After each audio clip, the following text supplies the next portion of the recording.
Di sini kita mau ngapain, Amrita? Kita akan membahas tentang isu global permasalahan gender Equality. Nah, betul. kenapa sih kita mau membahas itu?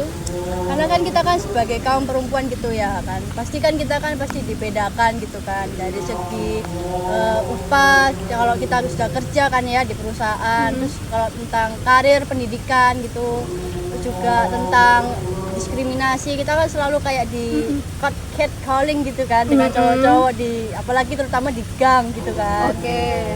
Nah, merasa nggak sih? Jujur, kadang ada di beberapa tempat, tapi di beberapa tempat yang lain juga enggak kan. Nah, makanya itu kenapa gender equality ini penting udah dibahas supaya kita bisa membahas tentang untuk menyetarakan hak, kesempatan, akses, dan perlakuan yang sama tanpa diskriminasi untuk kita kan. Nah, menurutku ada 3 poin penting sih kenapa gender equality ini penting untuk dibahas. Yang pertama, karena kesetaraan gender ini juga termasuk ke dalam hak asasi manusia, ya nggak sih? Betul.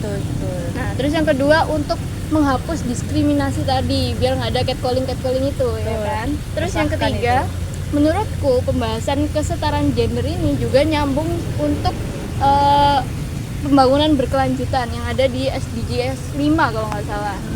Nah, terus kalau menurutku ya, aku suka baca-baca di Google ini.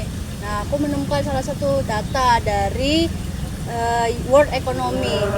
Nah, di situ dia menjelaskan bahwa hasil global berdasarkan tahun 2025 ini ternyata ada 140 negara yang sebesar indeksnya itu gendernya itu sebesar 68,8%. wow, Kaget nggak sih gitu? kaget banget. Namun ini ternyata indeksnya ini sudah turun dah Oh ya? 4%. Nah, ini sudah ada kemajuan lah bisa dibilang gitu. Bagus dong. Ya. Dan mungkin terakhir ya, fakta tentang kesetaraan gender ini sebanyak 27% di parlemen global dan 35,5% di parlemen lokal itu kursinya ditempatin perempuan, which is itu nggak sampai setengahnya, masih didominasi laki-laki. Nah, terus di dunia kerja pun cuman 30% posisi manajerial bagi perempuan, dan buat naik jabatan itu juga kesempatannya itu rendah banget.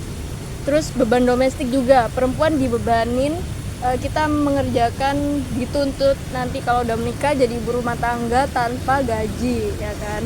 Itu beban sekali sih ya. Dan yang terakhir juga kita cenderung dapat kekerasan, dan berdasarkan data itu hampir 1 dari 3 perempuan atau which is 35% itu mengalami kekerasan fisik seksual selama hidupnya. Itu menurut data loh.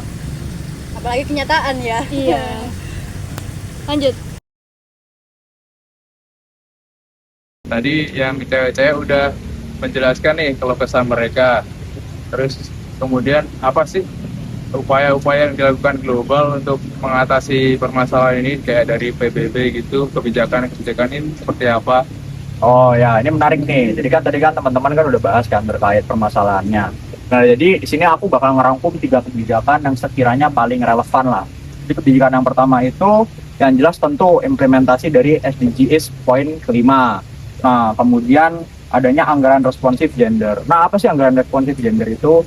Jadi PBB ini di dalam diskusinya itu di PBB, mereka itu menyuruh bahwa setiap negara itu wajib ada yang namanya anggaran untuk gender, dan anggarannya itu wajib dipantau oleh setiap negara.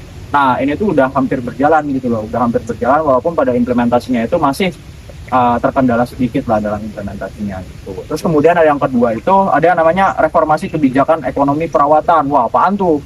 Jadi ekonomi perawatan itu, jadi sektor-sektor informal kayak ibu rumah tangga, kayak perawat pengasuh itu, kalau di Brazil salah satu contohnya itu mulai diakui oleh negara. Jadi mereka dapat gaji dari sana. Jadi mereka-mereka yang bertugas untuk merawat bayi, terus kemudian mengasuh anak dan lain sebagainya, itu bisa dapat gaji oleh negara gitu. Dan itu kalau di Brazil itu udah ada rancangan undang-undangnya. Nah, kemudian yang ketiga itu ada yang namanya penguatan basis data gender. Jadi selama ini kita itu data gender itu belum terlalu akurat dan masih istilah masih ada yang missing lah gitu terkait data ini. Nah, dari penguatan basis data gender ini, dari PBB sendiri itu menekankan bahwa setiap negara itu wajib mempunyai data gender yang akurat. Banyak juga ya. Ya, Kemudian setelah dilakukan kebijakan-kebijakan nih, itu ada nggak sih keberhasilan yang terjadi itu? oh ya pasti ada ya. Nah di sini aku juga ngerangkum dalam 3 poin utama gitu. Yang pertama itu peningkatan representasi politik. Jadi perempuan kan kalau zaman dulu kan jarang tuh yang ikut politik. Nah sekarang itu udah mulai banyak perempuan yang ikut politik, seperti yang data IPU pada tahun 2024 yang mengatakan bahwa angka kursi di pemerintahan pada setiap perempuan di seluruh dunia itu meningkat sebanyak 4,6% dari tahun sebelumnya. Terus selain itu juga ada penurunan praktik pernikahan anak. Nah di Indonesia itu kan masih banyak ya. Nah tapi kalau secara global angka ini udah menurun karena ya itu tadi, karena adanya dukungan pendidikan untuk perempuan, terus pekerjaan yang layak untuk perempuan dan lain sebagainya. Kemudian juga ada yang namanya akses kesehatan dan pendidikan. Nah ini masih nyambung sama poin kedua ya, di mana perempuan itu sekarang itu bisa lebih bekerja dengan leluasa, bisa mengakses pendidikan. Kan kalau zaman dulu kan orang-orang paling perempuan kan ya udah di rumah aja gitu kan, kayak mentok-mentok paling kalau di Indonesia sendiri itu kan paling sampai SMA gitu kan. Terus habis itu ya udah di rumah aja ngerawat anak dan lain sebagainya, ngurus perumahan lah, ngurus rumah lah istilahnya gitu. Tapi sekarang itu udah enggak, udah banyak kok perempuan-perempuan, kayak contoh di ITS gini kan di Indonesia gitu kan, udah banyak perempuan yang masuk, bahkan jurusan teknik udah banyak perempuannya gitu. Itu tadi keberhasilan dan kemajuannya ya. Sekarang Ya. Kira-kira kalau kekurangan atau kemundurannya itu ada nggak sih? Nah, jadi meskipun tadi udah ada implementasi SDGs, tapi SDGs poin kelima itu implementasi itu masih lambat. Karena menurut data dari UN Women dan UN Desa menunjukkan bahwa mayoritas indikator SDGs 5 itu tidak berada on track, jadi keluar jalur gitu. Dan dunia kemungkinan tidak akan mencapai SDG kelima pada tahun 2030 gitu.